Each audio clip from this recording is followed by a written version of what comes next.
জিলকাদা মাস চলতেছে, হজের প্রস্তুতির মাস। কোরআন হাদিসে তিনটি মাসকে হজের মাস বলা হয়েছে। আল্লাহ তাআলা বলেন, আল হজ্জু আশহুরুম মা'লুমাত। হজ আল হজ্জু আশহুরুম মা'লুমাত, নির্দিষ্ট কিছু সময়ের মধ্যে, নির্দিষ্ট কিছু মাসের মধ্যে। সুতরাং এই সকল মাসে যাদের উপর হজ ফরজ হওয়ার মতো যাবতীয় শর্ত পাওয়া যায়, ফালা রাফাথা ওয়ালা ফুসুকা ওয়ালা জিদালা ফিল হজ, তারা যদি উত্তমভাবে হজ করে তথা হজে যাওয়ার পর ফালা রাফাথা, কোনো প্রকার অনর্থক কাজের সাথে জড়িত না হয়, হজের উদ্দেশ্যে বিপরীত ফালা রাফাথা ওয়ালা ফুসুকা, কোনো প্রকার অশ্লীল কাজে লিপ্ত না, ওয়ালা জিদালা, কোনো প্রকারের ঝগড়া মাসালে লিপ্ত না। হজে যাওয়ার পর ওমা তাফআলু মিন খাইর, আল্লাহ বলেন যারা এই ধরনের কল্যাণমূলক কাজ করবে, যে সমস্ত বিধিবিধান আল্লাহর পক্ষ থেকে দেওয়া আছে এই অনুযায়ী, ফাইন্নাল্লাহা ইয়ালাম, আল্লাহ তার সম্পর্কে জানেন, ওয়া তাযাওয়াদু ফাইন্না খায়রাজ যাদি তাকওয়া, আল্লাহ বলেন তোমরা হজে যাওয়ার জন্য পাথেয় জোগাড় করো। হজে যাওয়ার জন্য পাথেয় বলতে একজন মানুষের উপর কখন হজ ফরজ, যাকাতের বিধান আমরা জানি, কার উপর যাকাত ফরজ, হজের বিধান অনেকেই জানি না, কার উপর হজ ফরজ। বড় হজ এটাকে আমরা বলি, এই হজ প্রত্যেক মানুষের জীবনে একবারেই ফরজ, 10 বার। সিরাতের কিতাবের মধ্যে রয়েছে হুজুর আকরাম সাল্লাল্লাহু আলাইহি ওয়াসাল্লাম হজ ফরজ হওয়ার পর থেকে জীবনে একবার হজ করেছেন, 3 বার ওমরা করেছেন রাসূলুল্লাহ সাল্লাল্লাহু আলাইহি ওয়াসাল্লাম। এজন্য একবার যেহেতু হজ করব আমরা, ভালোভাবে হজ করব। এই হজে আমাদের কোনো প্রকারের গাফলতি, হজের বিধানের বিপরীত কোনো বিষয় যেন প্রকাশ না হয়। আল্লাহ বলেন, ফামান ফারাদা ফীহিন্নাল হাজ্জা ফালা রাফাথা ওয়ালা ফুসুকা ওয়ালা জিদালা ফিল হজ, হজ ফরজ করে হজ করতে গেলে হজ বন্ধ হয় অথবা দম দেওয়া লাগে, এই ধরনের কোনো সমস্যা যাতে সেখানে যাওয়ার পর না হয়। আর যারা সুন্দরভাবে হজকে করবে, পালন করবে, তাদের ব্যাপারে আল্লাহ বলেন আমি জানি, ওয়া তাযাওয়াদু ফাইন্না খায়রাজ যাদি তাকওয়া। এই ক্ষেত্রে সবচেয়ে যে জিনিসটা গুরুত্বপূর্ণ, যারা হজে যাওয়ার পাথেয় সম্পদ ব্যবস্থা করবে, এখানে আল্লাহ বলেন খায়রাজ যাদি তাকওয়া, সবচেয়ে উত্তম পাথেয় হলো তাকওয়া। ওয়া তাযাওয়াদু ফাইন্না খায়রাজ যাদি তাকওয়া ওয়াত্তাকুন ইয়া উলিল-আলবাব। হে বিবেকবানরা, তোমরা আল্লাহকে ভয় করো। আল্লাহ আমাদের সাথে তাকওয়ার সম্পর্ক করেছে। এখান থেকে ছোট্ট করে একটা কথা বলতে হবে, হজ ইসলামের এই সমস্ত রকমগুলো আছে, যে সমস্ত রকমগুলোর উপর ইসলাম ভিত্তি করে, এই সমস্ত রকমগুলোর মধ্যে গুরুত্বপূর্ণ একটা রকম হজ। এই হজ মানুষের উপর যেহেতু একবারেই ফরজ, এজন্য এই হজের মধ্যে কোনো প্রকার মানুষের লোক দেখানো, তারপর হজ করলে সুনাম সুখ্যাতি বাড়া, নামের শেষে শুরুতে হাজি শব্দ যুক্ত হওয়া, এই ধরনের যাবতীয় কোনো বিষয় যাতে না আসে, এটা তাকওয়ার সাথে সম্পর্ক। এজন্য আল্লাহ তাআলা বলেন, ফাইন্না খায়রাজ যাদি তাকওয়া, তোমরা এই সমস্ত পাথেয়গুলো অর্জন করো, সেগুলোর মধ্যে উত্তম পাথেয় হলো তাকওয়া। ওয়াত্তাকুন ইয়া উলিল-আলবাব, হে হাজিরা, হে বিবেকবানরা। বিবেকবান বলতে তাদেরকে বলে, হাদিসের মধ্যে আছে বিবেকবান তারা যারা আখিরাতের সম্পদ অর্জন করে। আখিরাতের সম্পদ কিভাবে অর্জন করব আমরা বিস্তারিত আগেও বলেছি। দুনিয়ার যাবতীয় কাজ করবো, ঠিক আছে, সেগুলোকে আখিরাতের নিয়তে করা। আখিরাতের নিয়তে করলে আমাদের খাওয়াও ইবাদতে পরিণত হবে, আমাদের ঘুমও ইবাদতে পরিণত হবে, আমাদের যে কোনো কাজ ইবাদতে পরিণত হবে। শুধু নিয়মটা যদি আমরা খালিস। তো এই আয়াতের শুরুতে আল্লাহ বলেন আল-হাজ্জু আশহুরুম মা'লুমাত, হজের নির্দিষ্ট কিছু সময় আছে। তার মধ্যে আমরা কি বললাম? শাওয়াল, জিলকাদা, জিলহজ। যদিও জিলহজ মাসে মাত্র এই কয়েকদিন ৮, ৯, ১০ এই তারিখগুলোর মধ্যে হজের মূল যে বিধান যেগুলো আছে এগুলো পালন করা। এই ৩ দিন যদিও কাজ, কিন্তু এর প্রস্তুতি অনেক আগে থেকে সামলা হয়েছে। এর কারণ কি? কারণ কিতাবের মধ্যে দেখছে হজের এত বিস্তৃত মাসআলা আল্লাহ তাআলা কোরআনের মধ্যে একটা সূরা কোরআন নাযিল করেছে। নামাজ গুরুত্বপূর্ণ ইবাদত। নামাজ নামে কোনো সূরা কোরআনের মধ্যে আছে নাই। রোজা নামে কোনো সূরা, সিয়াম এই নামে কোনো সূরা আছে কোরআনের মধ্যে নাই। হজের সম্পর্কে সূরাতুল হজ একটা সূরাই নাযিল হয়েছে। হজ গুরুত্বপূর্ণ ইবাদত। আল্লাহ তাআলার সাথে ইশক ও মহব্বতের সম্পর্ক এই হজের মধ্যে। এজন্য আমরা যারা হজে যাওয়ার আগে কি কি আমাদের করণীয় আছে এই সমস্ত বিষয়গুলো আমরা জানতে হবে। ১ নাম্বার বিষয় আর্থিক এবং মানসিক প্রস্তুতি গ্রহণ। হজের জন্য আর্থিক এবং মানসিক প্রস্তুতি গ্রহণ করা। হজ টাকা হচ্ছে গেলাম, করে ফেললাম, নির্দিষ্ট সময় গেলাম, এরপর চলে আসলাম, এখন আমি হজ করে ফেলছি, এটাকে শুধু হজ মনে করবো। বরং হজে যাওয়ার আগে কিছু কাজ আছে। তার মধ্যে গুরুত্বপূর্ণ একটা কাজ কি? আর্থিক এবং মানসিকভাবে হজের প্রস্তুতি গ্রহণ। আর্থিকের বিষয়টা স্পষ্ট। টাকা ব্যবস্থা করা।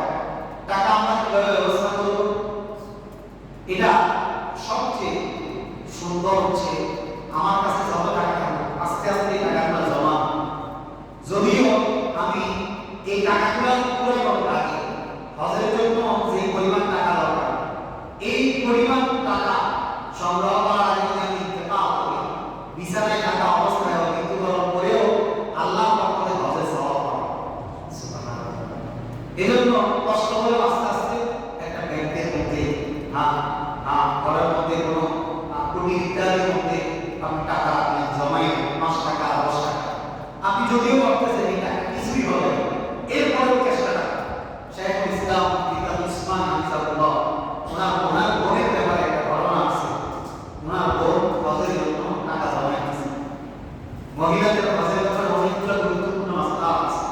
আমার অনেকেই মাসআলাগুলো জানেন। এখানে আমি ছোট করে বলতেছি।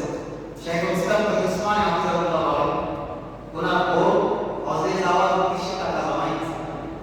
একটা পাত্রের মধ্যে অনেক টাকা জমাইছে, কিন্তু হজ করতে পারে না। এজন্য বড়দের এই সমস্ত বিষয়গুলো আমাদের জন্য শিক্ষণীয়। ওনাদের জীবনী থেকে আমাদের অনেক কিছু গ্রহণীয় আছে। যারা আমাদের নিয়ম করবো, আমরা হয়তো যাইতে পারবো না, তারপরও নিয়ম করবো, হয়তো আল্লাহ আমাকে টাকা দেয়।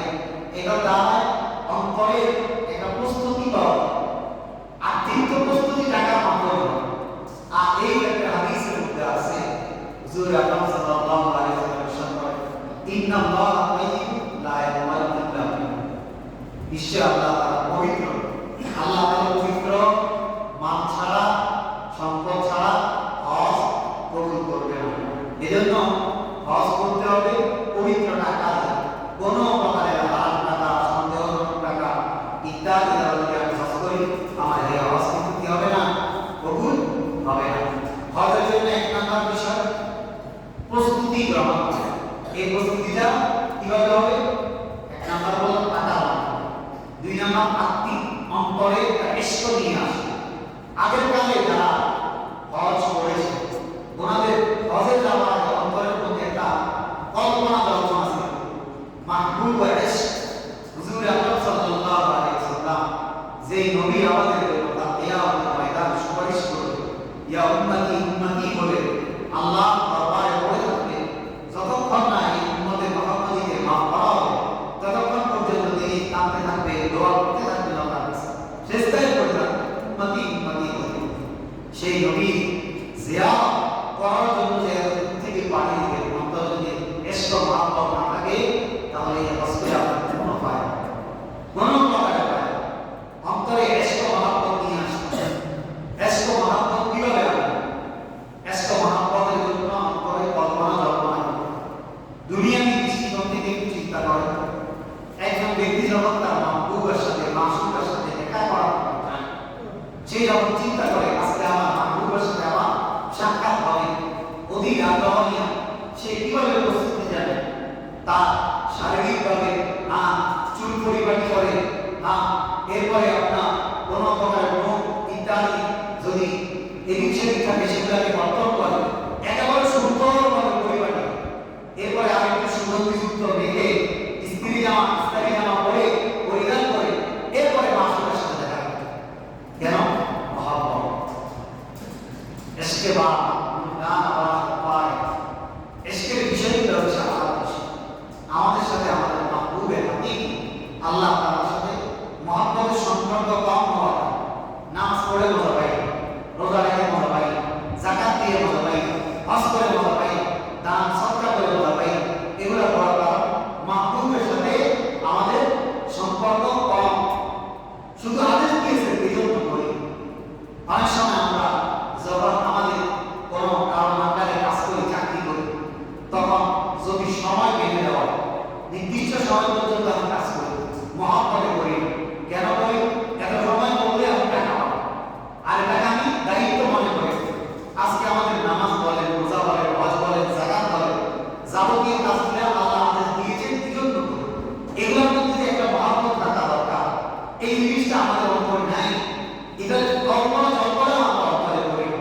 এই জন্য আমরা এই সমস্ত কাজ করে কোনো প্রকারের অন্তরে ইশক মহব্বত অন্তরে আসে।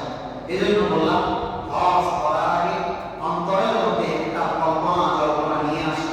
হুজুর আকরাম সাল্লাল্লাহু আলাইহি ওয়াসাল্লাম মাকবারা জিয়ারত করব, ওনার মাজার জিয়ারত করতে যাব, আল্লাহ তাআলার দিদার অর্জন করতে যাব, আল্লাহ থেকে মাগফিরাতের জন্য যাব। এই জন্য আমার কতটুকু প্রস্তুতি নেওয়া দরকার, কান্না করা দরকার, একটা দোয়া করা দরকার বেশি বেশি। হুজুর আকরাম সাল্লাল্লাহু আলাইহি ওয়াসাল্লাম হাদিসের মধ্যে আছে, আল্লাহুম্মা হাজ্জাতা লা রিয়া ফিহা ওয়ালা সুমআতা ফিহা। হুজুর আকরাম সাল্লাল্লাহু আলাইহি ওয়াসাল্লাম বলেন, হে আল্লাহ, হাজ্জাতা আমার হজটা এমন হজ যেন লা সুমআতা ফিহা ওয়ালা রিয়া, এই হজের মধ্যে কোনো প্রকারের লোক দেখানোর বিষয় যেন না থাকে। হে আল্লাহ, আমার এই হজের মধ্যে কোনো প্রকারের লোকের প্রশংসা কুড়ানো যেন আমার উদ্দেশ্য না থাকে। এইভাবে দোয়া করতে থাকা, বেশি বেশি দোয়া করতে থাকা। তা কিয়ামতের ময়দান হাদিসটা পড়তেও ভয় লাগে। আল্লাহ তাআলা মানুষকে ডাকবে, বড় বড় দানবীরদেরকে ডাকবে, বলবে, ও দানবীর, দুনিয়াতে দান করেছিলা, মানুষ তোমাকে দানবীর বলেছে, যাও তোমার প্রাপ্য তুমি দুনিয়াতে পেয়ে গেছো, আজকে আমার থেকে কোনো প্রকারের অংশ নাই। ও নামাজি, তুমি নামাজ পড়েছো, মানুষ তোমাকে নামাজি বলবে, এই জন্য যাও দুনিয়াতে মানুষ তোমাকে নামাজি বলেছে, এর প্রতিদান তুমি পেয়ে গেছো, আমার পক্ষ থেকে কোনো প্রকারের আজকে প্রতিদান নাই। ও হাজি, তুমি দুনিয়াতে হজ করেছিলা, মানুষ যেন তোমাকে হাজি বলে, আজকে ওই বিষয়টা, ওই প্রাপ্যটা দুনিয়াতে পেয়ে গেছো, আমার থেকে আজকে তোমার কোনো আর প্রতিদান নাই, দুনিয়াতেই পেয়েছি। সেভাবে আল্লাহ তাআলা বক্তাদেরকে ডাকবে, ওয়াইজদেরকে ডাকবে, ও বক্তা, দুনিয়াতে তুমি যে তোমাকে আল্লামা অমুক অমুক ডাকা পছন্দ করেছিল, মানুষকে দুনিয়াতে আহ্বান করেছিল, কিন্তু নিজে আমল করো নাই, নিজের সুনাম সুখ্যাতির জন্য মানুষকে দাওয়াত দিয়েছিল, সেই জিনিসটা তোমার দুনিয়াতে হাসিল হয়ে গেছে।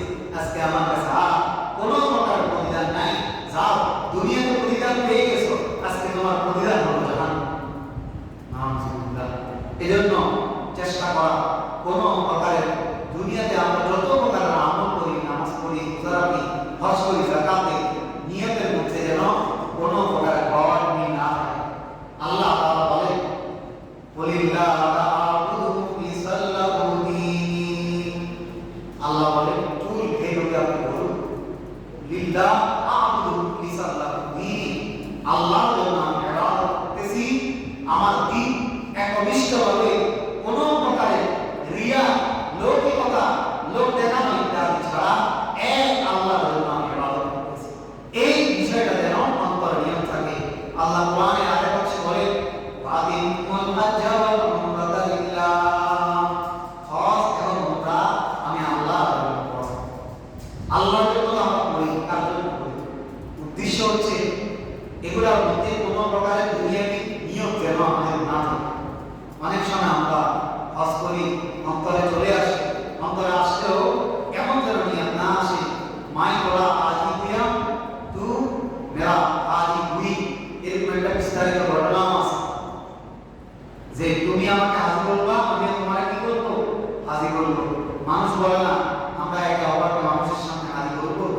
সমস্ত বিষয়গুলো সামনে আসে। এই জন্য হজ্জে কোনো প্রকারের দুনিয়ার নিয়ম যেন না থাকে। আমি হজ করে আসলে আমার ব্যবসা বাণিজ্যের মধ্যে আলাদা একটা আমার ইজ্জত থাকবে, সম্মান থাকবে। আমি হজ করে আসলে আমার রাজনীতির মধ্যে আলাদা একটা প্রভাব থাকবে, আমাকে মানুষ ভোট দিবে। এই ধরনের কোনো প্রকারের নিয়ম, দুনিয়াবি ফাসাদ নিয়ম যেন আমাদের অন্তরে না আসে। এই কাজগুলো করতে হবে।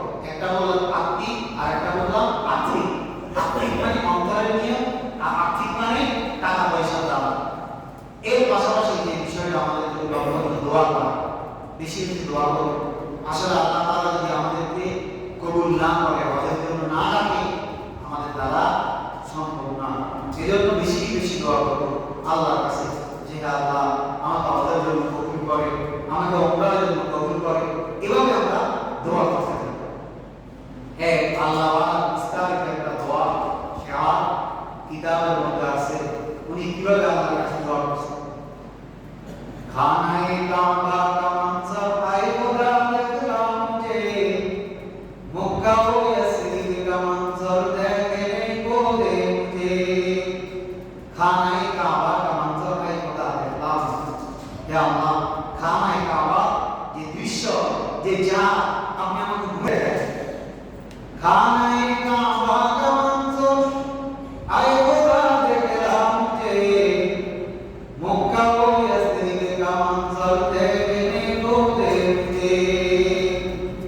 ওই শায়ের কবি বলে মক্কা এবং ইয়াসরিব তথা মদিনা, ইয়াসরিব কা মঞ্জর, এই দৃশ্য আপনি আমাকে দেখার সুযোগ করে দেন। আল্লাহর কাছে এভাবে দোয়া করুন। হাদিয়া সবে দেখতে রাহে গায়ে মেরা, জিসমে রহমত বেশুমার দেখনে কো দে মুঝে। হাদিয়া সভা রাস্তায় গায়ে ঘেরা, তারা দেখতে থাকে রাস্তার মধ্যে হাদিয়া যাওয়ার সময় গায়ে ঘেরা, জিসমে রহমত বেশুমার দেখনে কো দে মুঝে। দোয়া করতে থাকে আল্লাহ এমন একটা স্থান, ও মাকাম আল্লাহ কি জিয়ারত ও নসিব, जिसमें हज़रत मुस्तफा झुककर बुलाते थे मुझे। वो मकाम मुबारक की जियारत हो नसीब। अल्लाह मकाम इब्राहिम, अल्लाह हज বাইতুল্লাহ এত বরকতময়, যেটাকে কোরআনের ভাষায় উজিয়া লিন্নাস লাল্লাযী বাক্কাতা মুবারাকা ওয়াসিআল। এই জায়গাটা এত বরকতময়, এই তাফসীরে মুফাসসিরিন কেরাম লিখেছেন মক্কার মধ্যে এমন কোন ফল-ফলাদি পাওয়া যায় না যেটা আপনি আপনার এলাকায় পাবেন। বিভিন্ন ধরনের ফল-ফলাদিতে ভরা মক্কার জমি, মরুভূমিতে এত ফল কোথায় আসে? এরপরে মক্কার যে পরিবেশ পরিস্থিতি, হুজুর আকরাম সাল্লাল্লাহু আলাইহি ওয়াসাল্লামের জায়গা, মাকবারার জায়গা, ও মাকামাত মুবারাক কি জিয়ারত ও নসিব। আল্লাহ এই বরকতময় জায়গা জিয়ারত যেন আমার নসিব হয়, जिसमें हज़रत मुस्तफा झुककर बुलाते थे तुझे। ওই জায়গার মধ্যে একটা গায়ে ঘেরা আছে, যে গায়ে ঘেরার মধ্যে হুজুর আকরাম সাল্লাল্লাহু আলাইহি ওয়াসাল্লাম একাকীভাবে আল্লাহকে বসে বসে ডাকছে, আল্লাহ দিদার লাভ করছে, আল্লাহর মহব্বত ও ইশক অর্জন করেছে। এজন্য হজে যাওয়ার আগে ইশক ও মহব্বত অন্তরের মধ্যে নিয়ে আসে। হজ তো আমরা করব, অন্তরে যদি ইশক না থাকে, মহব্বত না থাকে, এই হজ কোনো প্রকারের কাজ নেই।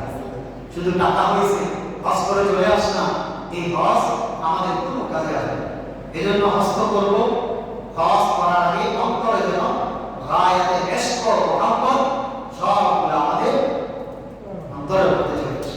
খানায়ে কাবা কো পুছো তালবিয়া গাতে হুয়ে, হে আল্লাহ খানায়ে কাবা আমি যাব তালবিয়া করতে করতে, লব্বাইক আল্লাহুম্মা লব্বাইক, লব্বাইক লা শারীকা লাক লব্বাইক, ইন্নাল হামদা ওয়ান নি'মাতা লাক ওয়াল মুলক লা শারীকা লাক লব্বাইক।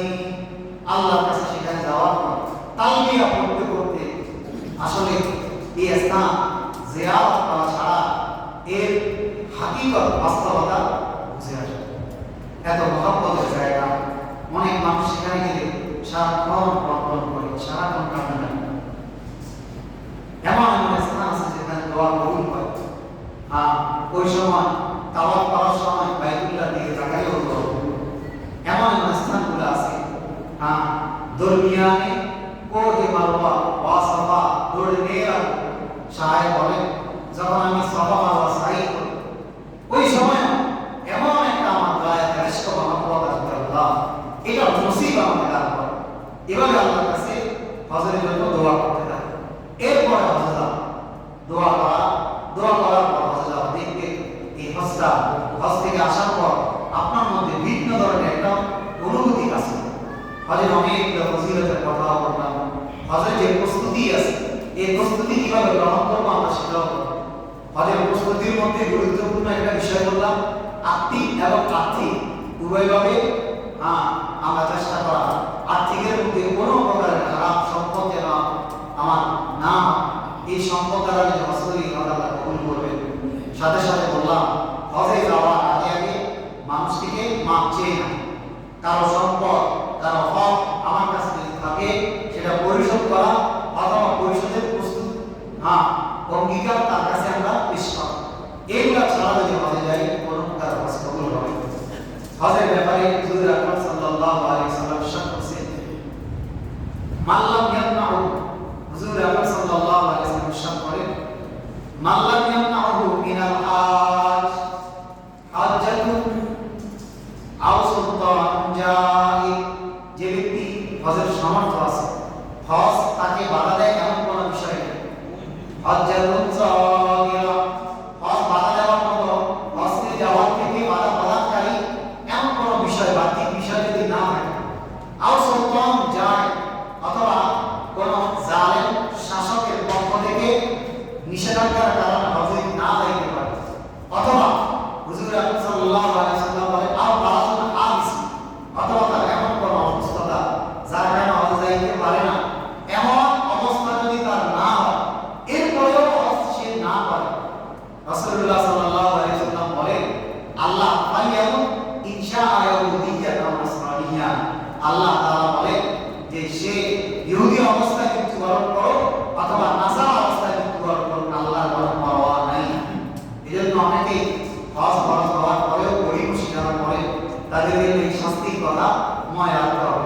আরেক হাদিসের মধ্যে আছে হুজুর আকরাম সাল্লাল্লাহু আলাইহি ওয়াসাল্লাম ইরশাদ করেছেন, ইন্না আবদাল আসহাহু জিসমাহু, যে আল্লাহ বলে যে নিশ্চয়ই যে বান্দাকে আসহাহু লাহু জিসমাহু, আমি আল্লাহ তাকে সুস্থতা দান করেছি, এবং সাথে সাথে ওয়াসাহু ফিল মাইশা, তার জীবিকার মধ্যে প্রশস্ততা দান করেছি, ওয়ায়ামজি আলাইহি আহওয়াল খামসি, এবং তার জীবন দশায় কোনো বর্ণনায় আহওয়াল খামসি 5টা বছর অতিবাহিত, এবং এই অবস্থায় সে মৃত্যুবরণ করেছে।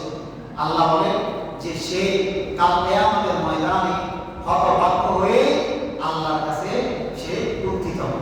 এজন্য কোন ব্যক্তির যদি তার হজ খরচ, হজ কিভাবে খরচ হবে, আমার যদি যাওয়ার ক্ষেত্রে হজে যাওয়ার ক্ষেত্রে এতটুকু পরিমাণ সম্পদ থাকে যে পরিমাণ সম্পদের দ্বারা হজে আসা এবং যাওয়া এর মাঝামাঝি আমার পরিবারের খরচ, আমি যে চলে গেলাম পরিবারের যে খরচটা আছে সেটা থাকা, এবং সেখানে গিয়ে আমি খরচ করার মতো এই পরিমাণ সম্পদ যদি আমার থাকে এবং আমি সুস্থ থাকি তাহলে আমার হজ খরচ।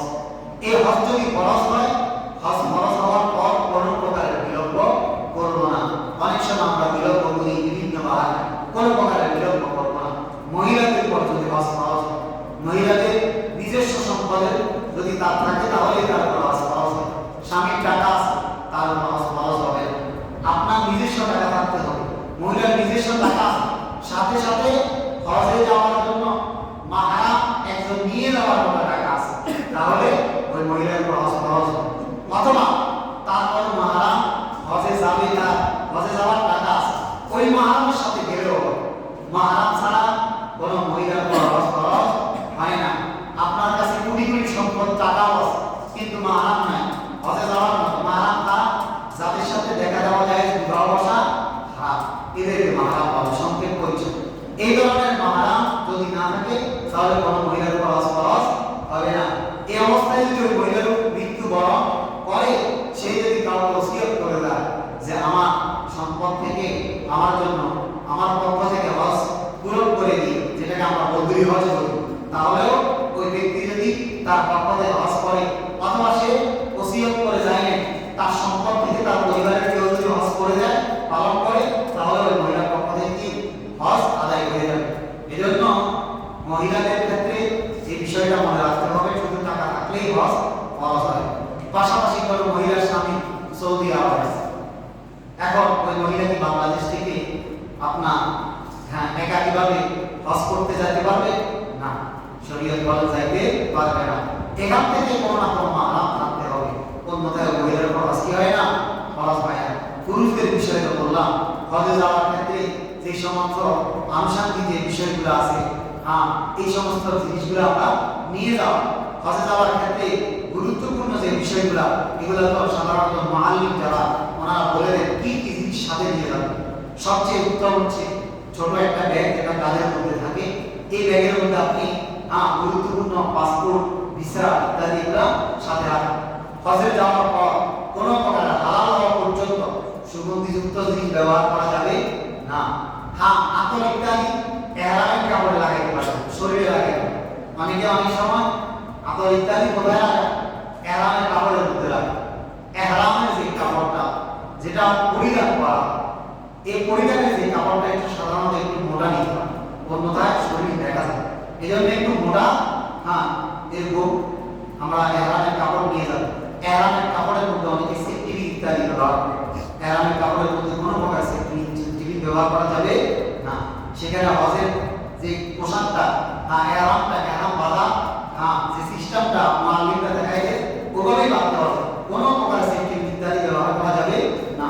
সেখানে যাওয়ার পর মিকাত অতিক্রম করার আগে আমাদের জন্য যে মিকাত, সাধারণত ভারত, বাংলাদেশ, পাকিস্তান, ওনাদের মিকাত দুইটা হবে। এই মিকাতগুলো অতিক্রম করার আগে আপনার প্রায় 20 থেকে 15-25 মিটার পূর্বে কি করে না হজের ইহরাম যেটা আছে সেটা বেঁধে নাও। উত্তর হচ্ছে বাংলাদেশ থেকে আপনি যখন যাইতেছেন তখনই বেঁধে। এক্ষেত্রে কথা আছে, হজ সাধারণত 3 ধরনের। একটাকে বলা হজ্জে কেরাম, আরেকটাকে বলা হজ্জে তামাত্তু, আরেকটাকে বলা হজ্জে ইফরাদ। হজ্জে কেরাম সবচেয়ে উত্তম, হাদিসের মধ্যে আছে যে হজ্জে কেরাম যেটা বলা হয় এটা সবচেয়ে উত্তম। হজ্জে কেরাম কোনটা? উমরা এবং হজ উভয়টা একসাথে নিয়ত করে ইহরাম পরিধান, ইহরামের কাপড় পরিধান করা, এটাকে হজ্জে কেরাম বলা। এই ক্ষেত্রে আগে উমরা করা, উমরা দ্বারা আপনি হালাল হবেন না, বরং এরপরে আবার কি করতে হবে? হজ করতে হবে। আর তামাত্তু যেটা, তামাত্তু মানে কোটা হাসিল করা, কেরাম মানে মিলিত করা। যেহেতু উমরা এবং হজ উভয়টা একসাথে এটার কাপড় পরিধান করতে হয়, এই জন্য এটাকে কেরাম বলা। এই জন্য উমরা করার পর হালাল হওয়া যায় না কেরাম, কিন্তু তামাত্তুরের ক্ষেত্রে উমরা করার পর ওই ব্যক্তি হালাল হয়ে যায়। এরপরে কয়েকদিন পরে এই মধ্যখানে যে সময়টা, এর মধ্যে আপনি সেলাইযুক্ত জামা করতে পারবেন, সুগন্ধি ব্যবহার করতে পারবেন, বিভিন্ন বিষয় যেগুলো জায়েজ আছে সেগুলো করতে পারবেন। এটার মধ্যে আরেক গুরুত্বপূর্ণ, সাধারণত বাংলাদেশিরা হজ্জে তামাত্তুই পালন করে। হজ্জে তামাত্তু সহজ, কারণ এটা যাওয়ার পর, সেখানে যাওয়ার পর হজ্জে তামাত্তু উমরা করা হয় সর্বপ্রথম। উমরা করার পর কয়েকদিন সে রিল্যাক্সে থাকতে পারে, আর এটা বাংলাদেশিদের জন্য সহজ। এই জন্য বেশিরভাগ বাংলাদেশিরা তামাত্তুই করে। হজের জন্য যখন যায়, হজ্জে শুধু যদি হজ করে এটাকে বলে হজ্জে ইফরাদ। এটার মধ্যে কোনো উমরার নিয়ম নেই, অনেকে এটাও পালন করে, তবে সর্বোচ্চ সবচেয়ে উত্তম হচ্ছে হজ্জে কেরাম করা। হজ্জে কেরাম যদি কোনো ব্যক্তির সামর্থ্য না হয়, হজ্জে তামাত্তু করে। এই 3 ধরনের হজের প্রকার আছে। এই হজ, এরপরে অন্যান্য যে বিষয়গুলো আছে, সারা বছর উমরা করা যায়। উমরা কোনো নির্দিষ্ট সময় নাই, কিন্তু হজের কিছু নির্দিষ্ট সময় আছে। এখন থেকে হাজিরা আস্তে আস্তে অবস্থান করতেছে, চলে যাইতেছে। হাজি যারা যায় তাদের কাছে দোয়া চাও। হাদিসের মধ্যে আছে আল্লাহ তাআলা যখন কোনো হাজিকে মাফ করে দেন, সাথে সাথে তারা যে ব্যক্তিরা হাজির কাছে দোয়া চাইছে অথবা সে আসার পরে কারো কাছে যদি কারোর জন্য দোয়া করে, আল্লাহ তাআলা তাকেও মাফ করে। সুবহানাল্লাহ। এই জন্য কোনো ব্যক্তি হজে যাওয়ার সময় যদি শুনেন সে হজে যাইতেছে, তার কাছে দোয়া চাইবে, বলবে যে আমার জন্য দোয়া করবে। দোয়া চাওয়ার ক্ষেত্রে শুধু নিজের জন্য চাবেন না, উম্মতে মুসলিমা, সমস্ত উম্মতে মুসলিমার জন্য দোয়া চাইবে। কারণ হাদিসের মধ্যে আছে যারা অপর ভাইয়ের জন্য দোয়া করে, আল্লাহ তাআলা তার নিজের দোয়া সুবহানাল্লাহ। এজন্য শুধু নিজের জন্য না, নিজের পরিবারের জন্য না, আমি খাই আপনি বাঁচি না, পুরো উম্মতে মুসলিমার জন্য দোয়া করব। হজে যাওয়ার ক্ষেত্রে এই সমস্ত বিষয়গুলো আমরা লক্ষ্য করব। এরপরে হজের মধ্যে যাওয়ার পর কার্যক্রমগুলো কিভাবে করবো ইনশাআল্লাহ আগামী সপ্তাহ আলোচনা করব। হজ সম্পর্কে গুরুত্বপূর্ণ যে সমস্ত বিষয়ে আলোচনা হয়েছে এই আলোচনা অনুযায়ী আল্লাহ